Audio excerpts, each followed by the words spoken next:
good afternoon, everyone. Happy to see so many people today during this lunchtime, I'm very much aware. But we have a very interesting session for 1 hour and a half to discuss sustainable industrialization. I am Blanca Chocarro, Program Manager at EAT Manufacturing, the largest European innovation ecosystem for manufacturing industries, where we are aiming to support the sustainable innovation in Europe, and in particular, reach the net zero goals. For today's session, I'm very pleased to be moderating 3 panel sessions that we will be having. And for the first panel session, well, we are aiming to discuss key enablers of this sustainable transition of industries, talking about technology, innovation, investment, government regulations, but also the role like leadership, talent, or ecosystem can play. I'm bringing all this high-level discussion more to the ground with some concrete examples of change. For the first panel session, these first 30 minutes, I will have with me on stage Clara Chapaz. She is the director of Mission French Tech, the French administration in charge of supporting the growth of the French startup ecosystem and part of the Ministry of Economy and Finance. And Sami Frey, he is the head of climate at Tech Nation, a platform to support the growth of tech companies and leaders, and co-creator of Tech Zero, a collaborative initiative to achieve the net zero goals.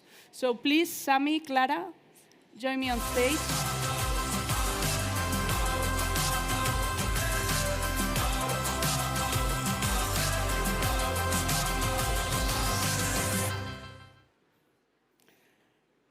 Thank you both for having you here.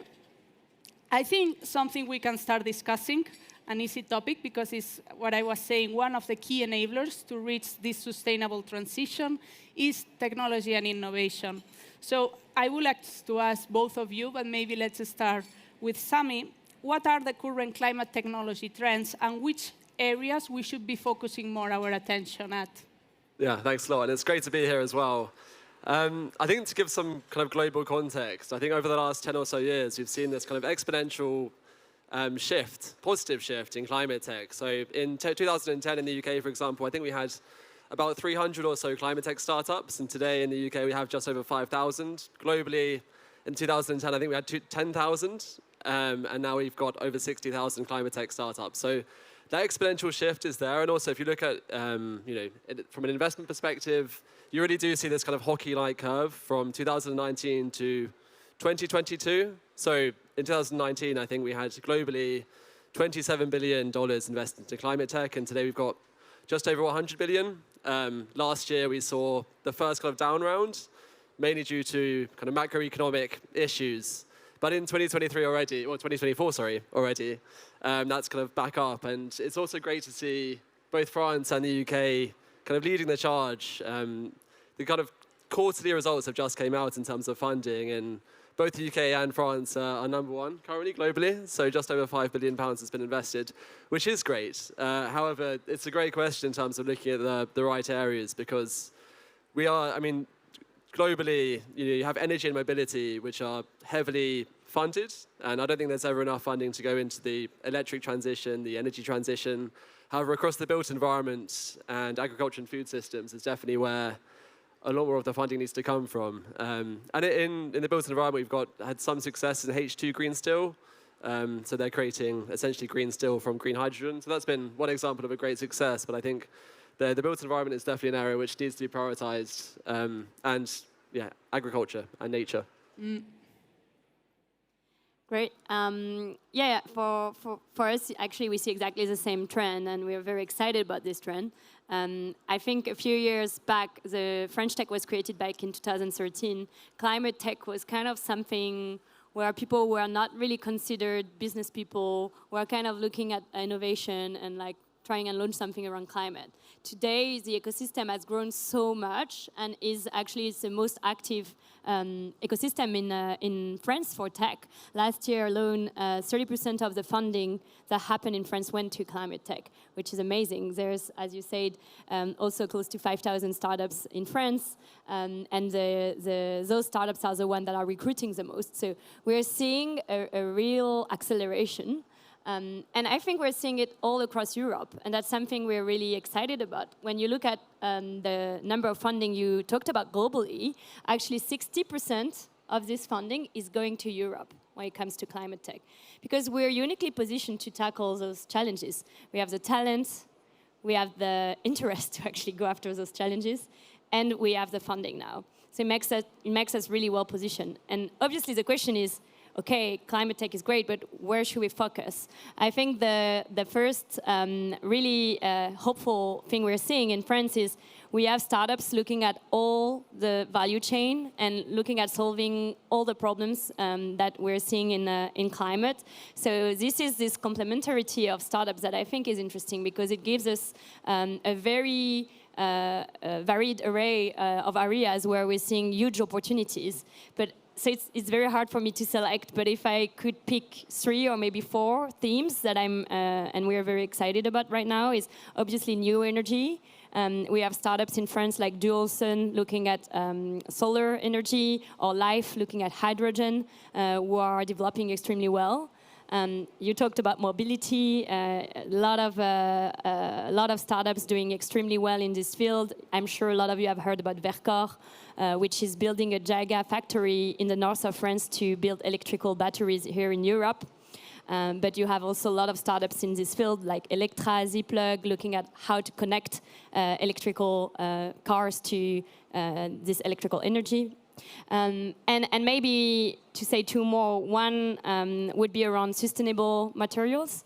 We're seeing more and more startups like Hoffman looking at how to create decarbonized cement, because cement is one of the industries that is polluting the most. Actually, it's 8% of total emission. So if we can create those new materials, we can make huge impact. Or lactips with plastic are other examples. But there's maybe one thing that we don't always talk about that I think is as important, is the use of data.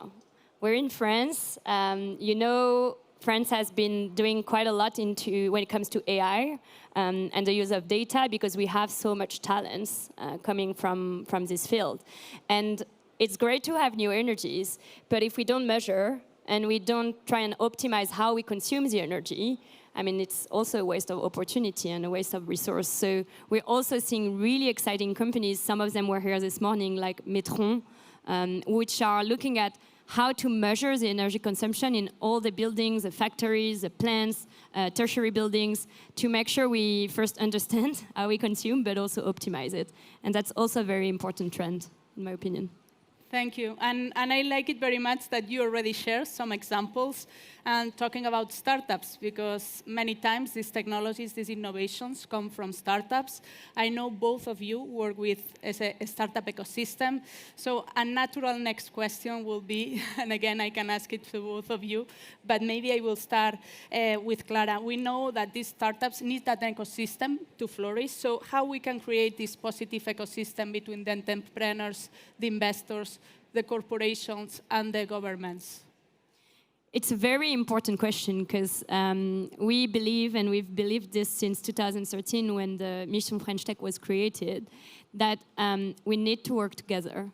We're facing tremendous challenges. We're having talented entrepreneurs, huge ambitions.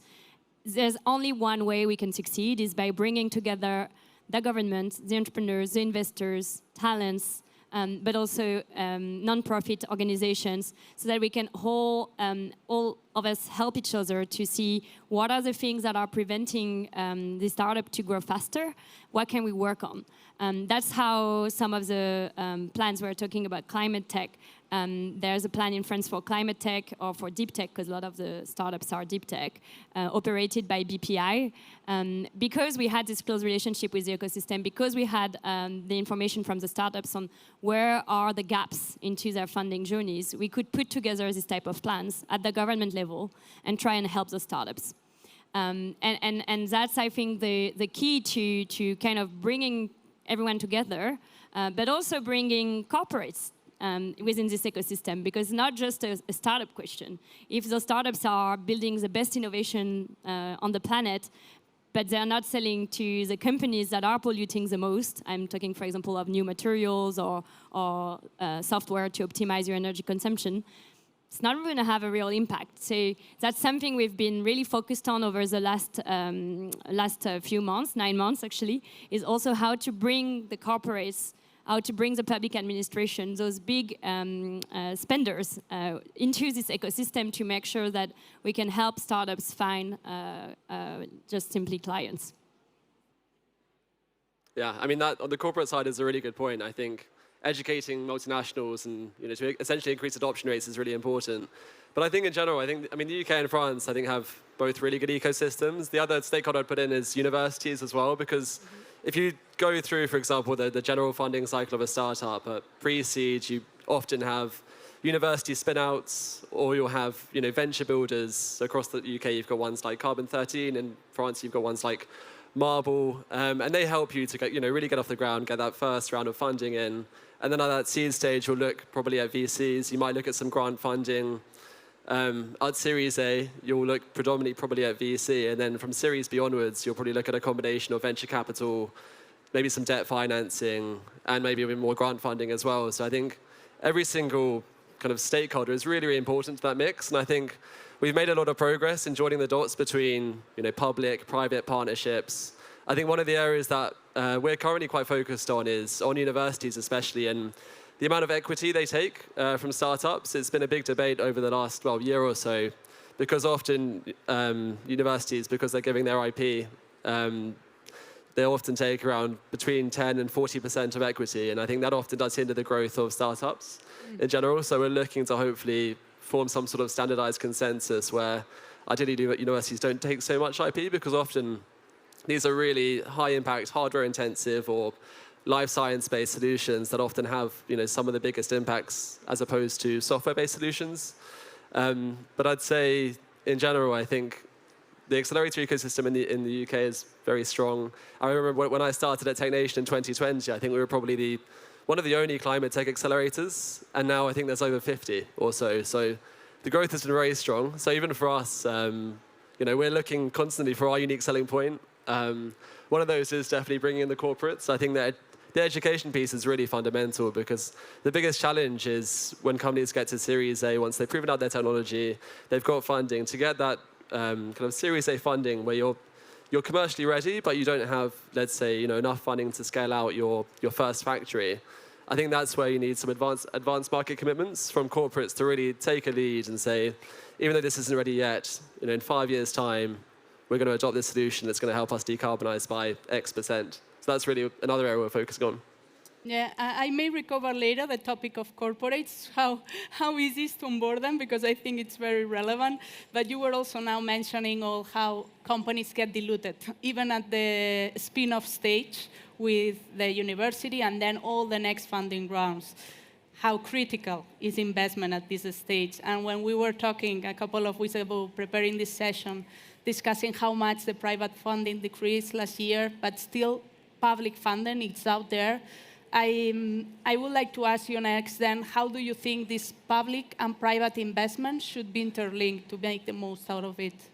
Yeah, it's a really good question. I think it comes back to that kind of, I guess, that Series A stage of investment, which is really important, particularly for hardware and life science. Currently, there's lots of grant funding options available. So in the UK, we have Innovate UK, which is, I think, supported about 70% of all the companies we've supported to date. You've got Horizon funding and the EU Innovation Fund as well, which are really strong. But I think where it can be improved is often the grant funding is typically very good for when you've got an early TRL level. So when your technology is still evolving, you still haven't quite reached the point of commercialization. We've seen a lot of drop-off where there's not enough grant funding when the technology is availably ready and the company is ready to go to customers. I've seen one example recently is a company called Small Robot Company, and they created autonomous electric tractors to decarbonize agriculture. And they recently very sadly closed down, but not really to their own fault, because they had a pipeline of customers. They proved out their technology, but they just couldn't raise that Series A funding to bridge that gap. So to build out a factory, create a lot more of their robotics that help farmers. So I think that's where the gap can be plugged. And I think there's a lot more kind of grant funding opportunities there. And also kind of public-private partnerships as well. So, for example, with advanced market commitments in carbon removal, you've seen Frontier, who if you're familiar, they've created about a £1 billion advanced market commitment for carbon removals. And companies like Meta and Apple have all put in hundreds of millions of pounds into it. And I think I'd love to see the same for emissions reduction and also biodiversity and waste as well. Because really that's where we need to focus the most of our attention right now. So I think it's that combination of advanced market commitments, basically demand signaling from corporates, coupled with subsidies and grants to support that. Yeah, that's exactly the route that we've tried to kind of push for in France. So we're lucky that we have quite a few public funding plans, a very significant one. I think on stage later you'll have Bruno Bonnell, who's heading France 2030. It's 54 billion euros, not only for climate tech, but half of it is going to climate tech. Looking at really planning what are the technologies we need by 2030 and going supporting the development of those technologies. As I said, BPI also, our public bank, has quite a few of those funding plans and operates those to get the startup the access to the public funding they need. You talk about industrialization and opening your first factory. That's one of the things we saw was the most difficult for startups. Mm-hmm. Not only is there a startup, not only is there often deep tech startup, but also they have to open a plant. It's a lot of commitment you need to ask private investors and conviction you need to ask from them. So we created this, the government created this plan to help startup fund their first factory, called the First Factory Plan. And there's 500 million dedicated to it, and every 6 months, 15 to 20 companies receive funding from that. But it's not enough, because obviously you can't create a dynamic tech ecosystem based only on public funding. I don't think it'd be great for anyone. So one of the things that France has been very focused on is also how do we get private investors chip in? How do we get their interest into the venture capital world? And one of the initiatives that was very positive is called TB, where the government managed to convince private institutional investors, banks, insurance funds, pension funds to go and commit 6 billion the first time, 7 billion the second time euros towards VCs, so that we can fuel the private side as well. And where we are seeing I think one of the best example of that combination, I talked about Vercors earlier, is on some of the mega rounds that we need to build those gigantic factories. We've seen both VCs come in, the state comes in, but also some of the institutional investors like Crédit Agricole come in directly. And this is where I think we start to have all the ingredients to make those big investments come together. Many ideas here of how to make it work. Again, and now I would like to ask you this question, because not only investment is important, of course, for startups. So we need to think beyond that. And I know at Mission French Tech, you have many programs, many different programs for startups. So what startups do you think needed the most by an investment, and how it should be delivered to them? So you should ask them if we're doing our job correctly or not. but what we realized is, of course, yeah, investment is great. It's one very critical piece of the success, especially for this type of technology. But spending this time with companies, we also figured out that there's a lot of time they spend on things that are sometimes complex in France, like administrative issues, where we can also help. And so back in 2019, we created our first program. And last year, we unveiled our latest program based on deep tech technologies called French Tech 2030, where basically the startups, so it's 125 startups, half of them are in climate tech. They're the highest potential startups in their respective technologies. And we try and help them first getting access to direct support. So I think I've seen some of them in the room, but we have account managers in the team who are like their direct entry point towards every matter they can have with the state. So it can be a visa issue, can be a regulation issue, can be tax reimbursement issue. So we can help them navigate this state thing that sometimes is a little bit complex. That's one. Two, we try and give them visibility. So making sure that they can be here with us on some events like ChangeNOW. They can come to some of the government delegations. Some of them were in India just a few weeks ago. Because it's important, because it gives them credibility, it gives them access to investors, clients, talent. So it helps them raise their attractivity.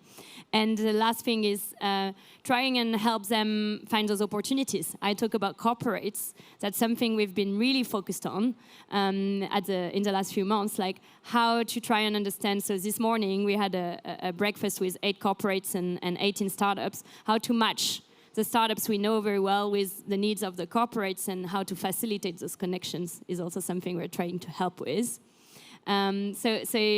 Yeah, it's just obviously we're one of the actors. You have the incubators you mentioned, you have accelerators, you have, but we think that the state also has something to do to accelerate beyond funding. If you want to complement with some of your programs and activities. Yeah, sure. I mean, it sounds fairly similar to a lot of the work we do. I mean, we work with mainly seed stage climate tech startups, and we essentially help them access, a lot of the time, really successful later stage entrepreneurs who basically share back their learnings to hopefully just help them, whether it's scaling up their operations, understanding the hiring process of when you go from C to Series A, and also international expansion as well. We do a lot of support to help companies expand from the UK to the US to Asia to other parts of Europe as well. And then also access to funding as well. So we try and help startups really access the UK funding market and also the international funding market as well. So connecting them to relevant top-tier investors, both generalist investors, the likes of Sequoia and Accel, through to really kind of high-impact investors as well, both in the UK and Europe. So we really try and kind of handhold them on that investment piece. We do the same on the corporate side as well.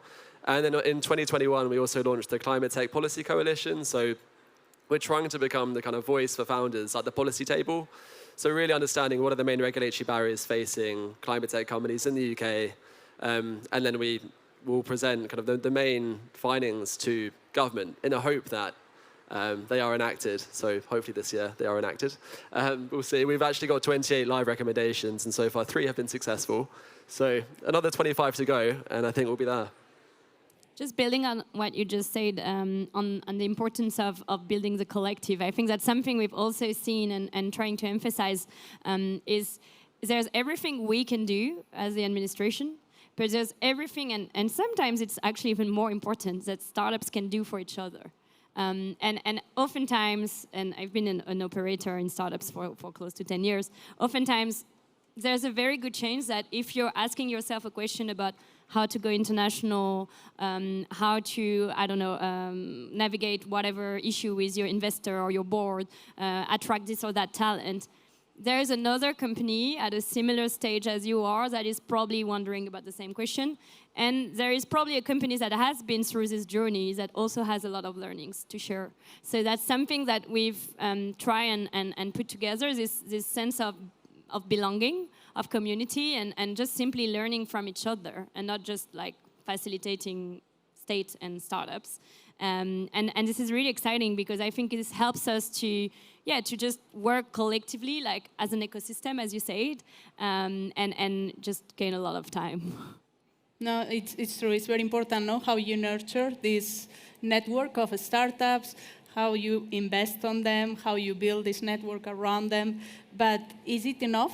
Or, and I know it's a broad question and big one, but what should Europe do to be at the forefront of innovation to reach its net zero goals? Yeah, it's a big question. I know. I don't think we collaborate enough with each other. I think if you look at some of the 4 major hubs in Europe, Paris, London, Brussels, Amsterdam, they're all within 4 hours of each other. And I feel like there's a lot more we could do and a lot more learnings we can share. I think, I'm not overly familiar with the French policy environment, for example, but I'm pretty familiar with the UK policy environment. And I'm sure there's there'll be tax incentives, there'll be rate regulations, there'll be subsidies that I think we can definitely learn from each other. So I think that's one step. I think in terms of grant funding and public funding and VC funding as well, I think especially on the grant funding side of the EU Innovation Fund and Horizon, when I look at the grant funding space in the UK, so many startups take Innovate UK funding, which is the UK funding's body, and I haven't seen too much from the EU Innovation Fund into the UK, so I think there's a lot more that can be done there as well. Yeah, in terms of Europe being a global superpower as well, I mean, we are at the forefront of net zero for sure. But when you look at the Inflation Reduction Act in the US, they are pumping something like $250 billion into climate tech, and we're not at that scale yet. And I think we're coming close. Horizon, I think, has almost a 75 billion euro fund. But I think when you look at the amount of subsidies coming from the US, the incentives to scale to expand to the US as well, I think there's a lot more we could do to not quite replicate that model, but put the same amount of resources as they're doing there.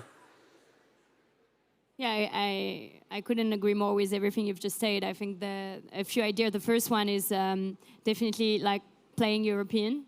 It's great that we have all those initiatives in France and that you have all those initiatives in the UK, but like, truth to be told, we are not going to build giants if we think about our national own markets. We have a huge opportunity to create European champions, and definitely a lot we can learn from each other. We were chatting about this before going on stage, and this is still something that there's been a lot of initiatives, like back just before France got the EU presidency, there was a big initiative called Scale Up Europe, where we gathered all the scale-ups and try and see how we can help and facilitate their journey. And not surprisingly, they all had the same issues. So continuing into this direction, continuing to bring together those ecosystems, I think will help us grow stronger compared to what we can see in the US or in Asia. Definitely one area of progress. The second one you talk about it is funding. It's great, we're making a lot of progress, but truth to be told, when you look at fundraising in Europe above 100 million, there's not that many European funds. So we now have a fund of fund at a European level from the Scale Up Europe initiative, where France, Germany, Spain, Italy, all the governments committed 4 billion euros to fuel the growth VCs. But it's still not enough. And we need to see some of those big bets, some European funders going, European VCs going after those big bets. We have Mistral in AI in France, and in the last fundraising round, most of the funds came from American funds. So getting this deep pockets, but also the conviction to go after those big rounds, I think is important. And maybe the last idea, which is similar to this one, is I think we still need to, we've made a lot of progress, but we still need to learn how to market ourselves better. We have the biggest climate tech ecosystem here in Europe, and I don't think we hear enough about that. I think we're still very European when it comes to being very humble, but the truth is that this game is a global game where there's a lot of people bragging around having best technologies, best whatever, but we do have the best here. And if we jointly learn how to talk more about it, I think we can see a lot of great things happening. Yeah, that's true. Maybe some other countries are much better on that, on showing off. I think we have still a couple of minutes left, so it's a question that I would like to ask to you both again, maybe to answer it in 1 minute. Maybe starting with Sami, because some of the discussions we thought maybe one of these answers can be to one of these questions, is that maybe we usually talk all the time around the same topics and so on. So why not to ask you, ask you both, would you like to bring to the spotlight something that is not usually discussed, but do you think it's still relevant? Yeah, I think there's, I guess, two answers to that question. Actually, a lot of this topic's been covered by ChangeNOW, which is good to see, but it's on oceans. So, I mean, we're thankful to the ocean for 25% of carbon sequestration. And there's a few people, I think, in the audience who I've talked to a lot about this, which is, I've talked a lot about whales before, but I'm talking today about seagrass.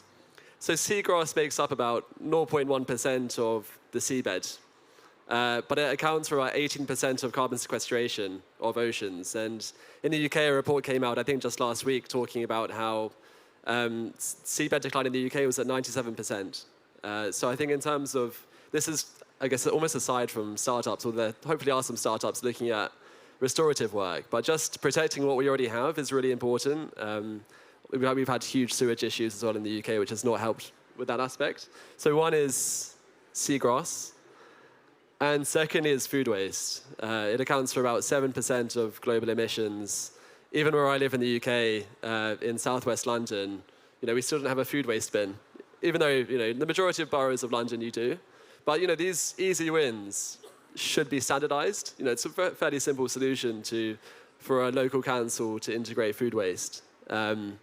So food waste and seagrass. I'm not going to take the technical route, but more going back to what we can all do to accelerate this movement, and going back to corporates. So we obviously talk about it, but I don't think we act enough yet. And I'm sure in the rooms there are a lot of people working for corporates. So if I can have one wish, is that you take the time here at ChangeNOW to meet those startups and not think about open innovation projects or proof of concept or all those buzzwords, but really think, okay, I have these challenges, I want to buy the best solution on the market. So startups do have some of the best solutions. So look at them in a way where they can be your clients, they can be your partners, and they are real businesses because they have so much to bring to your companies. So, and hopefully we'll see a lot of business happening from ChangeNOW as well. I like this last two messages. I'm perfectly on time. So thank you very much, Clara and Sami, for these nice insights that they share. Let's give them a round of applause.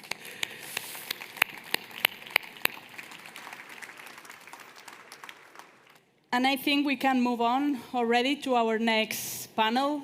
We have talked about technology, we have talked about innovation, but now it's a good opportunity to onboard companies, to hear also what the government is doing and saying about it. So for the next panel session and the next 30 minutes, we will have Sylvain Weiserman. He is the CEO of ADEME, the Ecological Transition Agency, which participates in the implementation of public environmental policies and helps finance projects from research to implementation. He was a former vice president of the French Parliament and a mayor of a small town in Alsace. Also, Joana Freitas, she's an executive board member of EDP, the largest electricity utility in Portugal, and the third largest electricity generation company in Spain. And Johannes Trüby, he's a partner at Deloitte, France, where he leads the energy and climate economics offerings. In his role, he advises industry and governments on how they can best achieve their climate objectives. So, Johannes, Joana, and Sylvain.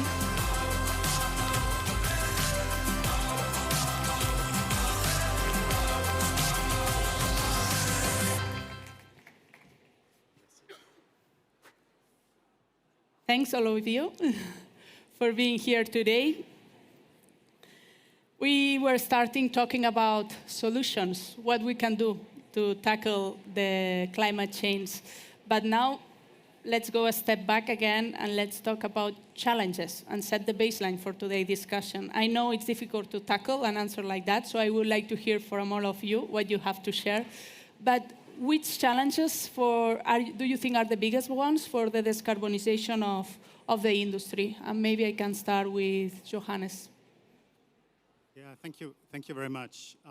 So I see primarily two challenges for industry. The first one is that industry is quite a complex sector. It produces millions of different products, and it uses a variety of different production processes. And on top of this, unlike power generation, unlike buildings or transport, industry is quite a mobile sector.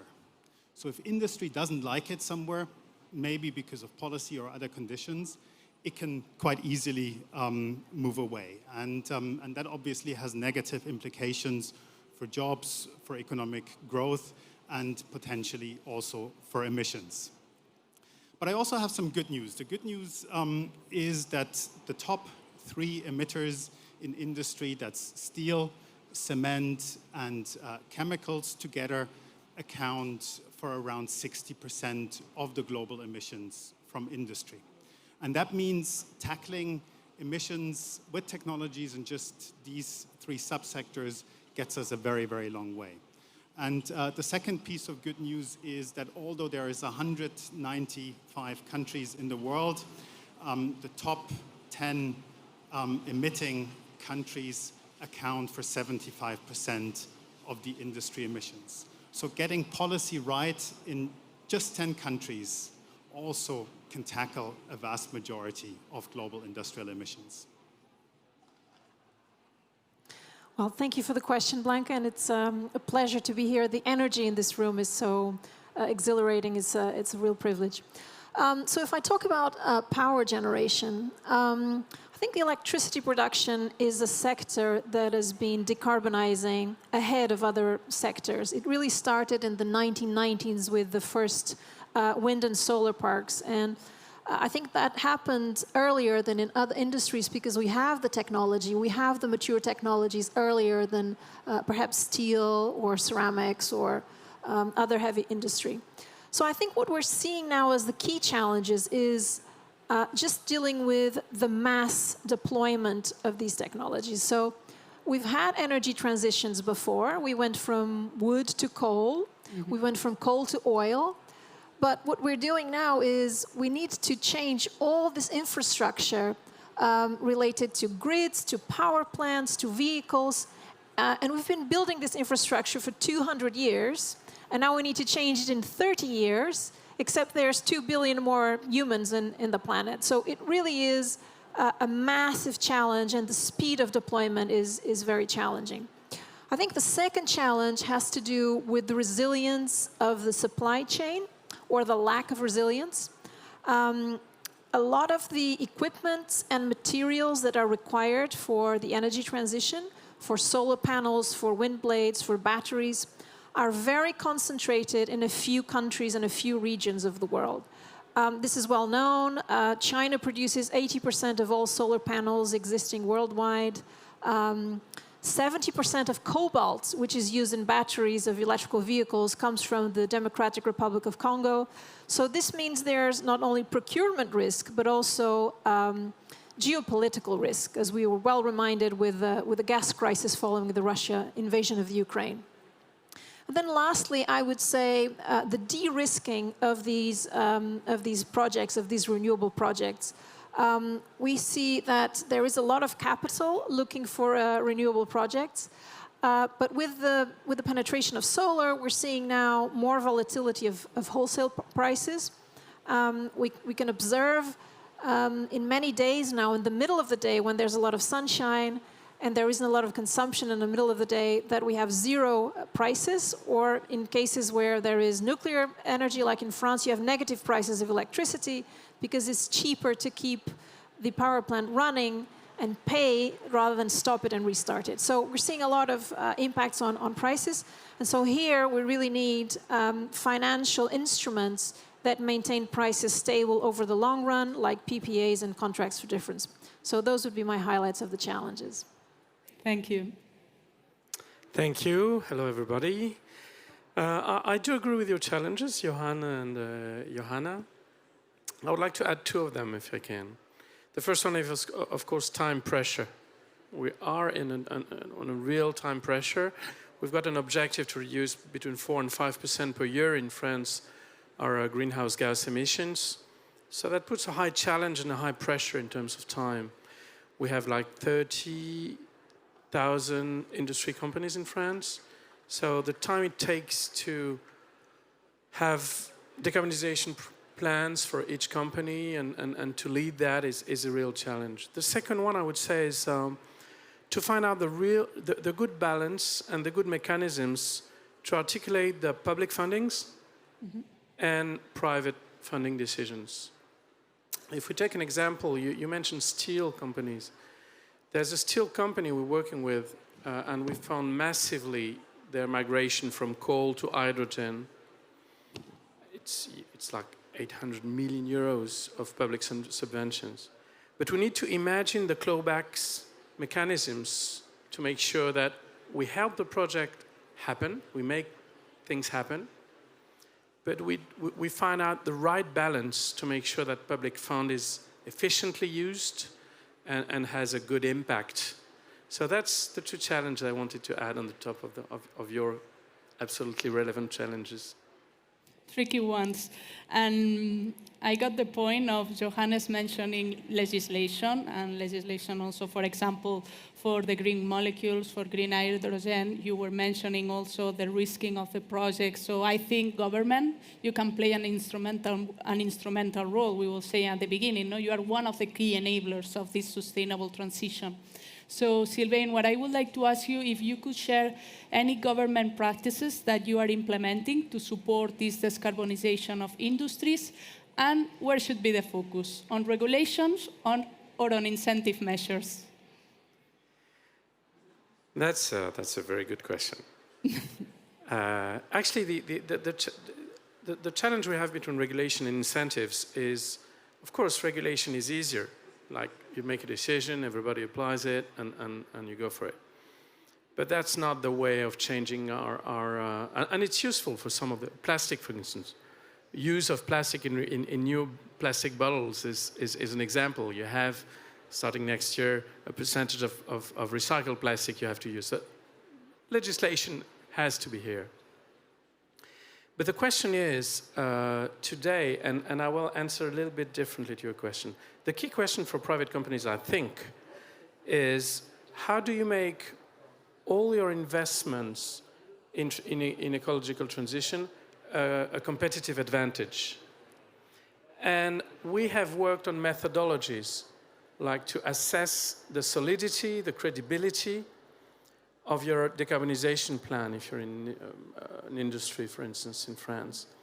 And doing that, the government and agencies, state agencies like ADEME, are working not only on subsidies and helping with huge public subsidies, but also trying to make a different model where ecological transition can become a competitive advantage, not only a burden that you have to accept, you know.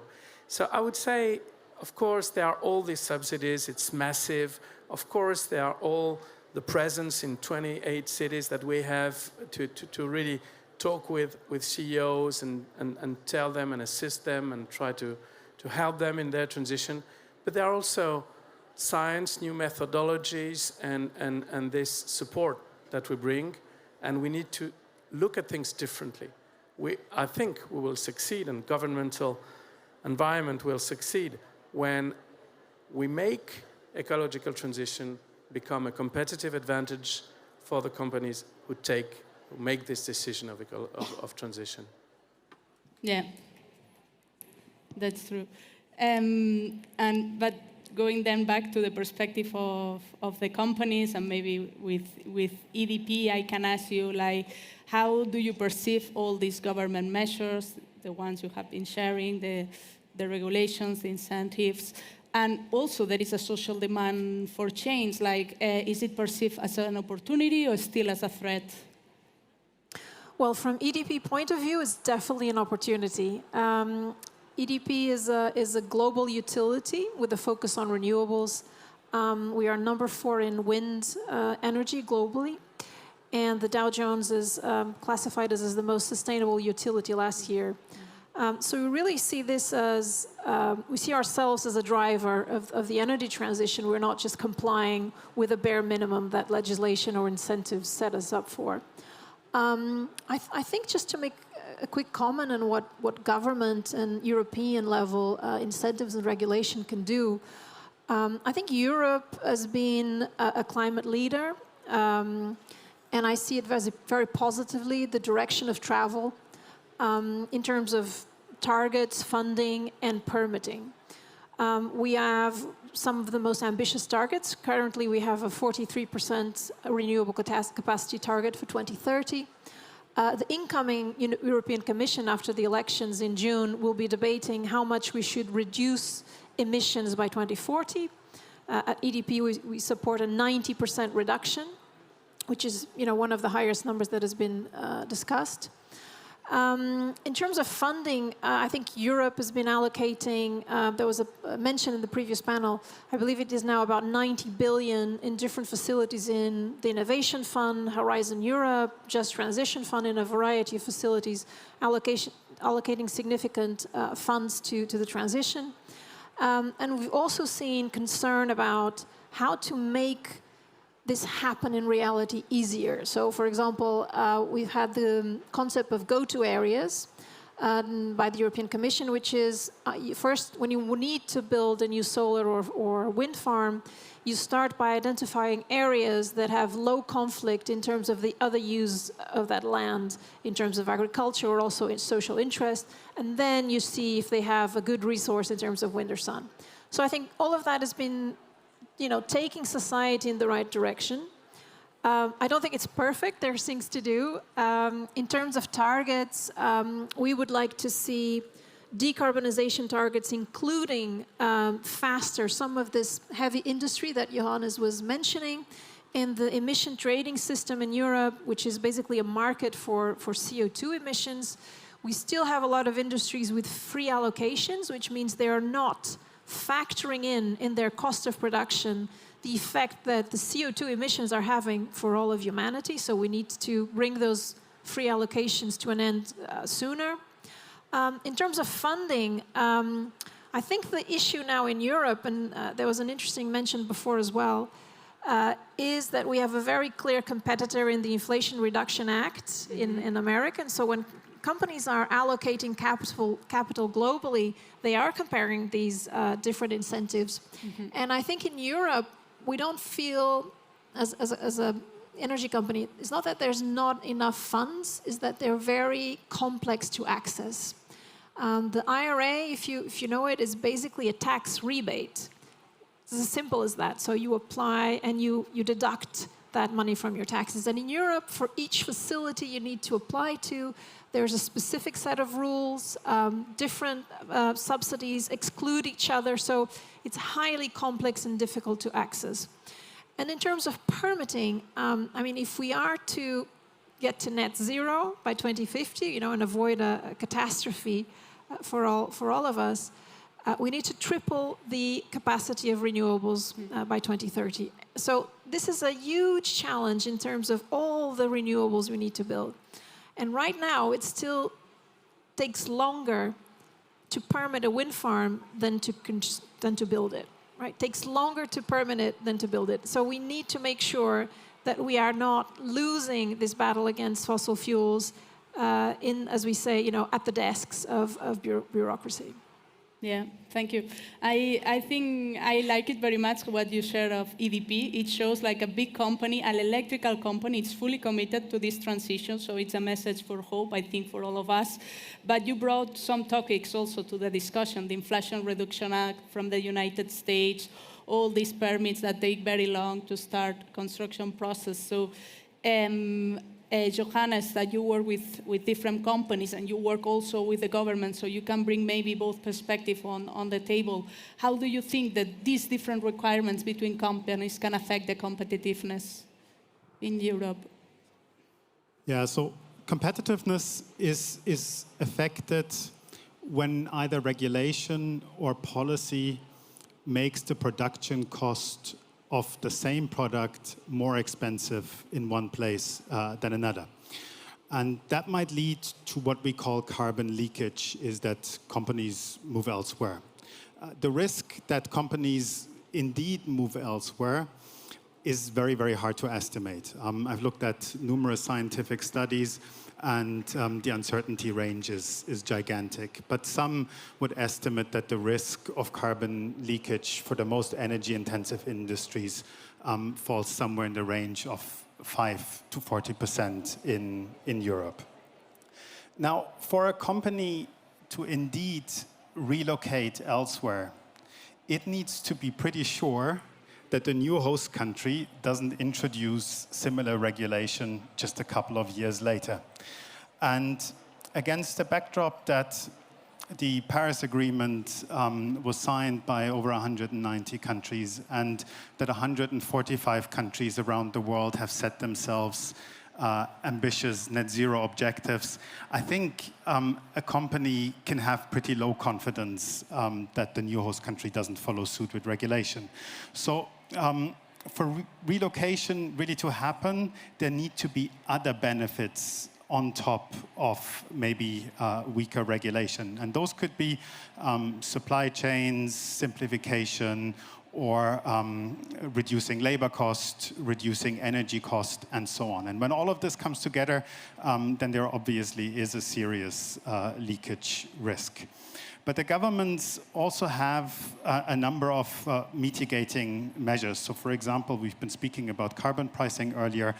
There is always a possibility to distribute subsidies or direct payments to offset companies for the additional carbon price. And if these are tied, for example, to other important benefits like the generation of high-quality jobs or the contribution to GDP, then that makes very good sense.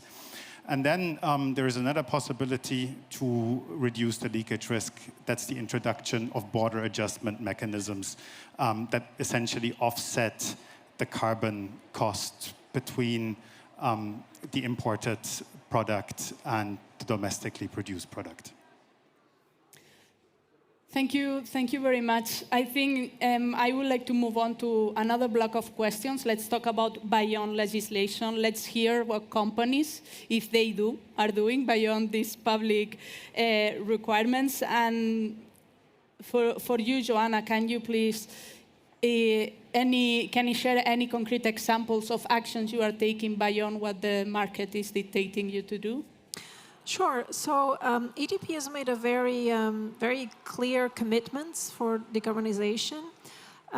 We have a commitment to be coal-free by 2025.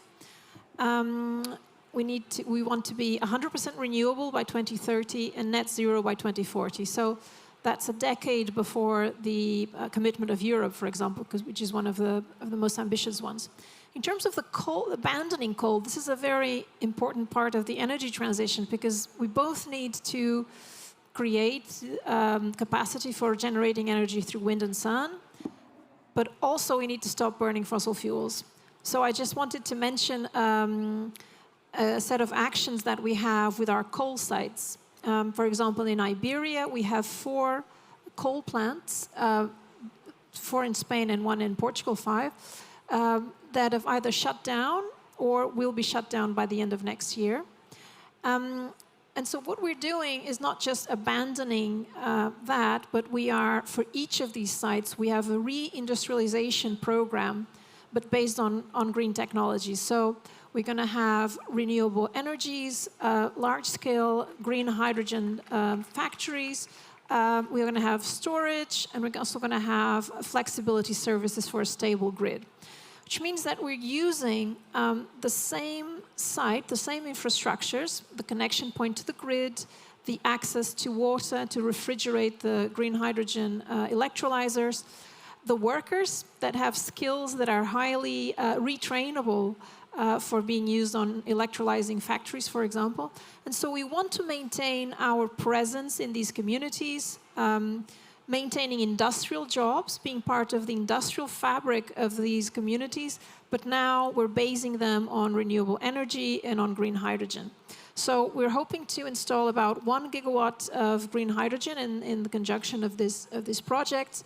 These are projects that have also been identified by the European Union as projects of special interest, and they have secured about 80 million euros of funding as well. Now, one aspect that is very important for us when we do this transition is that we need to make sure we leave no one behind. Because if the local communities that are going through this shift are not beneficiaries, then the transition will not happen, right? You need people to be local beneficiaries of the transition. So what we do is when we go into one of these sites and we decide to shut down the coal plant, we always have a program that looks at the direct and indirect effects of employment. Our workers tend to be relocated. I can give the example of Sines, which was a coal plant that we shut down in 2021. It had 110 workers at the time of shutdown, and we didn't have any layoffs. So a part of workers were given access to early retirement, other was relocated, and we had a program with the employment agency in Portugal to help reskill the workers of the third-party providers. And so 2 years after the shutdown, we know that they all found jobs in other technologies that are growing in the region, including renewable energy. And so having that responsibility, taking that responsibility, I think, is something that we take very seriously, and it is, as you wish, not just complying to the bare minimum of the transition. I'm very inspiring. I'm happy to see they are in Spain. I'm from Spain, so you take care of the community, you take care of the professionals, your workforce. So that's some good news, no? And some can take example of that.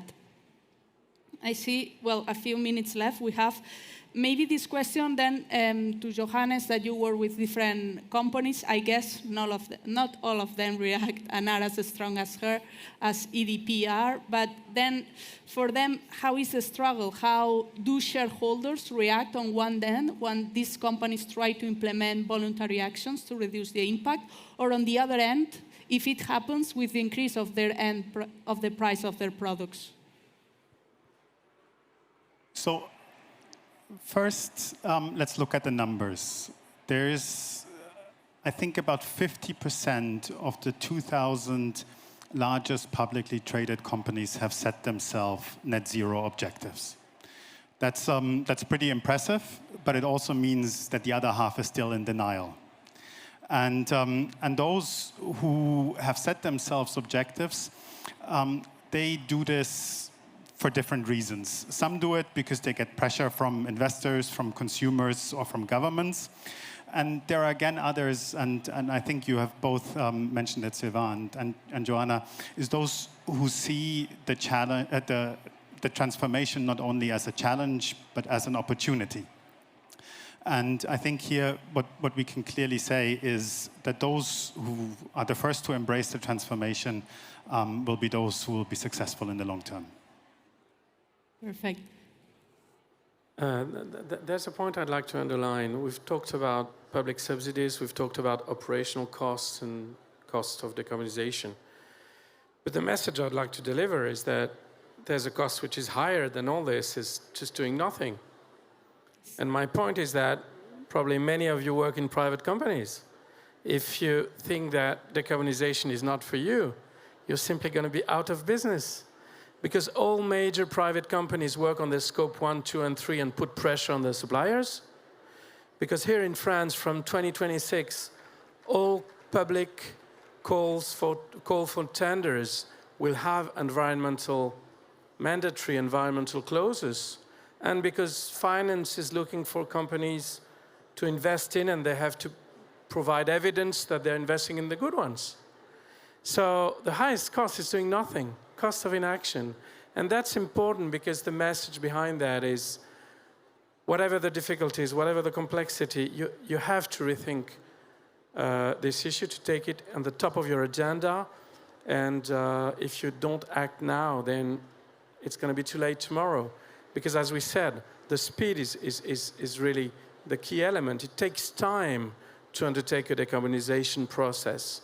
So it's not when Chinese companies will come with a very green proposition, green areas with absolutely renewable energies and green products. It's going to be too late if you need to undertake your decarbonization process. So change now and do not wait. I like it, and thank you for pointing out, because sometimes it's like we forget, right? It's like, no, it's still the worst scenario to do that. Maybe with the time we have left, and to give you a bit more floor to discuss to Sylvain, any final remark of message that we have not discussed today, but still you would like to bring? Well, as far as private companies are concerned, I observe that many companies question their business models. We're working with some companies working on a different perspective on their business models. I'll take very quick examples. We worked with a company producing pesticides. And rather than selling the highest possible quantity of pesticides to a farmer, they experienced selling square kilometers of healthy wheat. They provide a guarantee. I will manage the quantity of pesticides, and I will sell you the idea and the guarantee that you have a healthy wheat. In their experimentation, it reduced by 15 to 20% the volume of pesticides because it became a cost. It was not a revenue for the company, it was a cost. So looking at these new models, looking at things differently, challenging the business models is something that plenty of companies are working on. And I think that's a new way of looking at things, a new way of considering your business models. You probably see many companies working in these new offers and new ways of looking at the world, looking at their business, looking at the limits and the respect of the environment. So that gives optimism for the future. Let's leave it there then, like with these inspiring stories and, of course, the idea of new business models of how we can move forward. So I would like to thank all the panelists today. Thank you very much. I think it was very inspiring. It was very interesting, different point of view. So let's give them a round of applause. Thank you.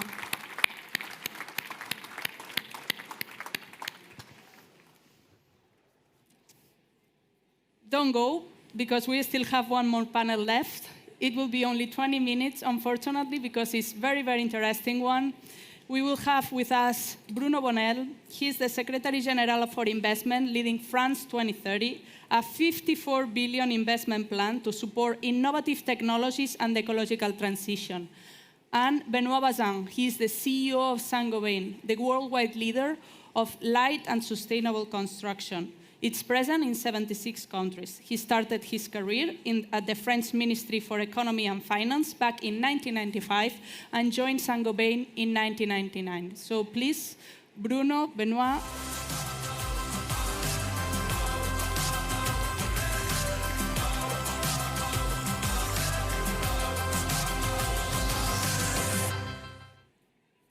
Welcome, both of you.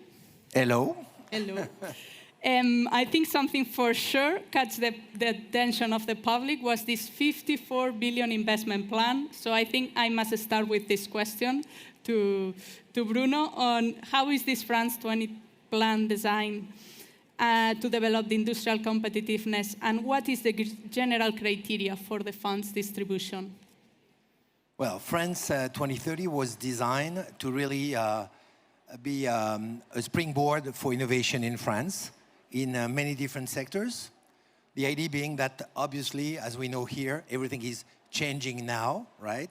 So therefore, we needed to de-risk the investment in many different fields that may concern, quantum technologies or space exploration or deep sea exploration as well. But more importantly, 50% of this $54 billion euros are dedicated to decarbonization. The whole idea is to use this money to really reduce our carbon footprint in the future. It's an extremely selective plan. 30 billion have been already committed of the 54, so we have more to go. And 3,700 projects have been supported so far, which represent about 7,000 people, because most of the projects are consortiums. They're not made by one company, but a group of them. So we're on the way. We're on the way. It's working hard. It's very selective, as I said. It's about one out of three candidates that is selected to be really given grants or loans or capital investment money just to succeed in this revolution we're living in. Thank you. And it shows a great commitment of the government in that direction, of course. And we have not only been discussing of how government support via the investment before with Sylvain from ADEME, we were discussing also about regulations, about best practices and so on. So now that we have a large and international companies like Saint-Gobain here, I would like to ask you, you can share with us, what do you think a company like you, like Saint-Gobain, need from the government in terms of budget and regulations? And is it enough what Europe is doing at the moment? Hello, everyone. Happy to be back at ChangeNOW. I think what is obvious is that we need massive investment. This is why I think a partnership between public and private is needed. I think it's very important to enter into a long-term investment mindset. And France 2030 is exactly that. You may have a job for 2040, Bruno, and even 2050. So this long-term investment is absolutely critical. Now, when you think about that, I think it's important first to not forget all the existing industries that are maybe not in the green hydrogen, but that make 95% of the jobs and the manufacturing of today. So that's important. The second, which is also important, is you need to also look at the energy supply. We massively underinvest on green energy. I think the prior panel mentioned it. It's not only the green energy supply, it's the grid also to connect all the existing sites in any given country. The third point I would like to mention is that we need visibility and stability of the framework. You know, when you invest in a glass furnace, it will last 50 years. So you need visibility, stability. For me, the best signal we could get is a carbon price, a worldwide carbon price. And in order for us to make progress, we have set up worldwide our own internal carbon price since 2016. Mm-hmm. So it's very important to keep that in mind. And the last piece I would like to mention is for Europe, is to make sure that we think about sovereignty. Because we need indeed time to change the industries, we need time to invest, and in the meantime, you cannot have differences of competitiveness, differences of rules. So environmental, social criteria are very important also to keep in mind that you help your industry transition and you protect it during the transition time. If you think of a corporate like Saint-Gobain, we had no meaningful support from the government, which is fine. We have our own resources and we are moving fast. We have dropped by 44% our CO2 carbon intensity on scope 1 and 2 over the last 6 years. Because we invest a lot on R&D, we invest a lot on CapEx. But clearly, for me, the main message is a signal on carbon price, visibility, stability of the framework, and third, invest massively on green energy. Invest massively on green energy. And last but not least, keep it simple. I think the prior panel mentioned the IRA. The benefit of the IRA is that it's very simple, robust, easy to go. So simplicity, visibility, stability, and investment on green energy is for sure what we need, because that's how we'll make decisions on where to locate our manufacturing facilities around the world.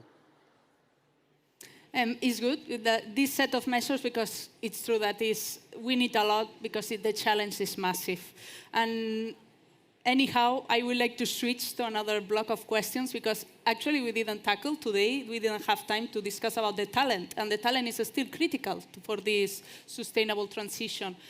We know all these new technologies that we were mentioning in the panel before, how they are coming, new technologies, innovations, and so on. So for this green transition, we will require an upskilled workforce. And I would like to hear from you both, starting maybe this time with Benoit. What is the government and the companies doing? Well, we need to train a lot of our own workforce. For instance, right now, we have invested in Norway, because we have hydropower electricity, to make the first worldwide zero-carbon manufacturing of plasterboard. But of course, you have to take your maintenance people. They were used to do welding of gas piping to now electrical wiring. So you need to train your own workforce, and last year we trained 100,000 workers. The other thing is to educate them also on the change in the climate. And we took the commitment, for instance, within Saint-Gobain to have 80% of all our 160,000 employees in 75 countries trained at the climate risk. And last year, in just 2 years, we trained 33,000 of them. So we do a lot of training on all kinds of topics, the skills and the talents, and also the climate issue, because that's our purpose, making the world a better home, and all our strategy is about sustainability in construction. What we need to do also is to train the ecosystem, train the craftsmen. We have just in France 2,000 outlets of distribution for building materials. A big topic which is very important for us is circular economy, how to collect the waste from the demolition of the buildings. And here we can train the craftsmen. So we train 15,000 of them on new energy regulations for buildings last year, and we also trained them on how to bring back materials in 300 collection points. So there is a lot to do internally with our workforce to help them transition to new jobs and new skills. And there is also a lot to do on the ecosystem of your value chain. We also launched last year what we call sustainable construction talks. We had it in Paris, we had it in New York during the Climate Week, in Dubai during the COP, in order to make sure that all the value chain on construction, this is our space, building materials, is moving, the architects, the mayor for the permits, the homeowners, the craftsmen, all are moving in the right direction at the right speed. So there is a lot we can do, not only for our workforce, but also, even more importantly, to all the stakeholders around us. Thank you. Well, it's a good sharing of responsibilities because, by the way, you chose one of the best in class because they do retrain a lot of their workers and people. The job on the government side is much more on what are the young generation willing to do. That's why within the 54 billion euro budget, 2 billion are dedicated to educate, to teaching, to support school with new themes like nuclear, nitrogen, fermentation, bioproduction. So concretely, it means that we give grants to those schools to really establish new tutorials so that we get more and more people in those specialized fields. It's a real issue because everybody wants to change the world, but there is a major question of attractivity in those fields. That's a reality. We have brand new schools with brand new education, and the people who are supposed to apply to those schools, they just don't go. And that's a major drop. And we need to stimulate attractivity within the industry because we can talk about, the future is changing. If we don't change the mindset of the young generation when we talk about industry, we'll fail. So we aim at having 1 million new curriculum by 2030. We're on track. It's a lot of money invested so far. About half of the 2 billions have been put on the table. So it's major. But again, I'm stressing the attractivity of it, which is really weak in some sectors. Thank you. It's clear that both of you speak with a lot of passion. You have very clear and solid plans. So I think this next question will come naturally, also considering both your career paths, your current roles, and it's about responsible leadership and how responsible leadership can have a role on acting beyond what the market dictates you to do. How can you act and do beyond what are the pressures of this marketing? Okay, to both. I can start. My turn. For me, it's a very simple way of looking at it. We've been trained in the past to go for always more. All of a sudden, with the realization that we had limited resources on the planet, there is a big trend to go, no. It's not always more, it's even less. And I think that responsible management is none of them. It's much better. And this idea of going from always more to even less to much better is really the path of responsible management. We need to educate people that I don't think that just going with stopping everything, freezing frame on our society is the solution. I don't think that exploiting and overexploiting the resources we have is a solution. I think that considering that we can do much better with science and technologies and knowledge and know-how is really the key to the future. And it goes with my former comment about attractivity. If we don't give the promise to the new generation that what we want to do is fundamentally just do things better than we used to, we'll miss the point. And that's how I would drive, and that's how actually I'm driving my services, that I would drive if I was in charge of any industry. I would drive the management today with this word, this magic word, just do much better. What I would say is you need to be convinced that leading on sustainability will make your company, if I take the private sector, a much better company. And because you will have better solutions for your customers. If I take Saint-Gobain, we have 75% of our turnover, which has a positive impact on the people and the planet on sustainability, 75%. we have a plan which is called Grow and Impact. The higher, the more positive the impact, the higher the growth we'll have. And the more we'll grow around the world to scale up our solutions, the bigger the impact we'll bring to the planet. So you need to be convinced first that regardless of the regulations, you will make a better company if you lead. The second is that you need to commit resources and make clear choices. For instance, since 2016 within Saint-Gobain, we have decided to apply to us our own carbon price for CapEx, industrial investment, and for research and development projects. It used to be 25 and 50, it's now 100 and 200. And we have done it whether it's in Brazil, in Vietnam, in France, in Germany, or in the US. Because of that, we have been able to drop by 44% our carbon intensity and being clearly the leader on that front. So you need to make clear choices, regardless of whether there is a carbon market price in India, you apply it. You need also to commit resources. On more than €500 million of R&D spent, we have decided to put 4 priorities. All of them, 100%, are linked to sustainability. It's decarbonize our processes, go with circular economy, invent light construction systems, and invent new materials driven by sustainability.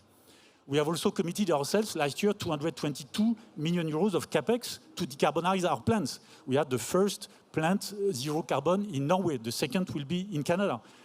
And also, and I will stop there, finally have some very concrete, practical examples. 3 years ago, I gave to all the teams of Saint-Gobain a race to the moon. We were born in glass in 1665. And I said, we want to be the first to make a zero carbon glass manufacturing. And we did it. And since then, we have an offer on the market in Europe with minus 40% carbon content in glass. We have done it in plasterboard, and since then, we have a plant running in Norway. So you need also to show some steps. I was in Canada last week. We have a plant running with 88% recycled materials for glass wool insulation in Canada. So you need also to show to your teams very concrete examples. But I'm back to my first point. You need to be convinced that you will make the best possible company if you lead by sustainability. And for me, what is fascinating in 30 years of professional life, if you take any other topic in a corporate, you take cash, the finance people want more cash. But the engineers, they want to spend the cash in the plant. If you take sustainability, I can tell you, we have 160,000 employees of Saint-Gobain aligned on sustainability. So this is the single topic where you can align all the talents, all the resources, all the skills, and all the passion of the teams. So it will make a better company. So you need to lead on that. It's of course about the team, the commitment, that they are aligned and fully follow this path. I think we have time for one more question before a final one, because you were sharing some concrete examples, and I thought they are very inspiring, the examples. So maybe, Bruno, you can also share one concrete example of the carbonization action. Yeah, I can stress one of them. We have this project called ZBAC. In French, it means that Zone Industrielle Bas Carbone, so it's low carbon industrial zone, where we select a territory, like a dedicated territory, and we put all the efforts to really simplify the way we can lower the carbon imprint in this territory. We have 4 of them right now. And so it's a discussion between the people responsible of the territory, the people responsible of the plants on the territory, like the industrials, of course, the supply of energy through the, the wiring and the grid on this territory. So altogether, the goal is to reduce by at least 20% the carbon imprint in this territory.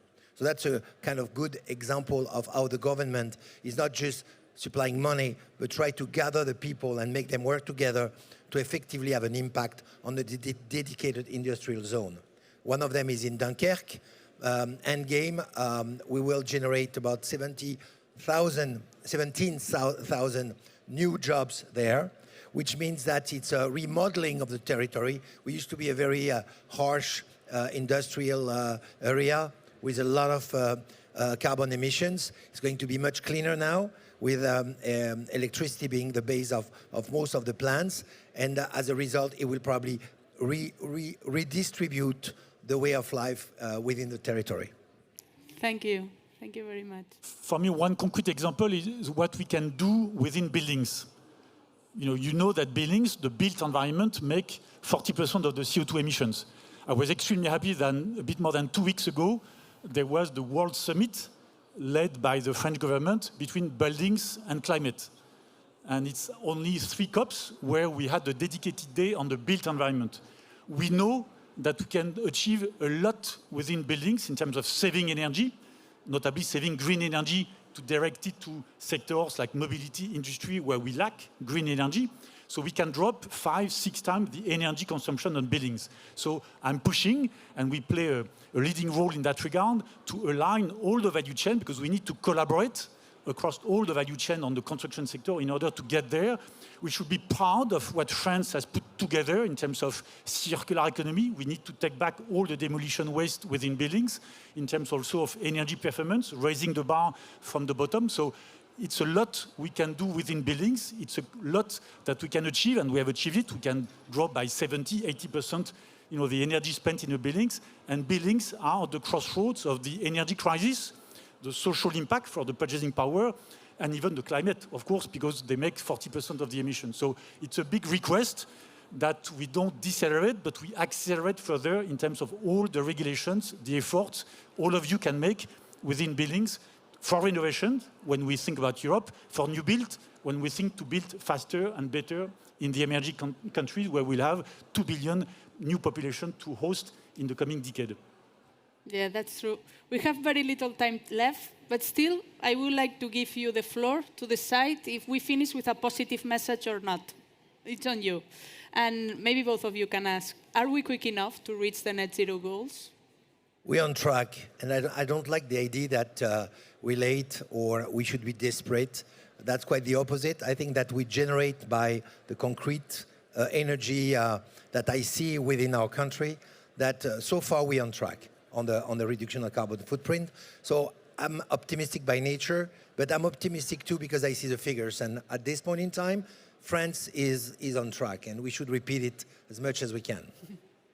I'm also optimistic, when I see that you can take the private sector. Saint-Gobain is a very good example. You can be profitable, you can be growing, you can attract the best talents while leading on sustainability. So clearly this is possible. I think in Europe, we should not underestimate the need for speed of execution.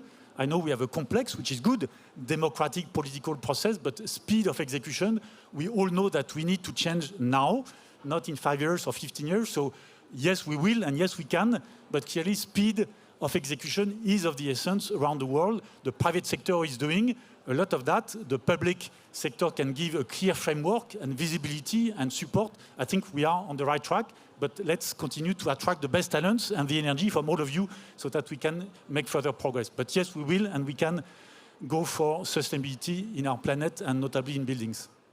Great. We end up with an optimistic note. Thank you very much.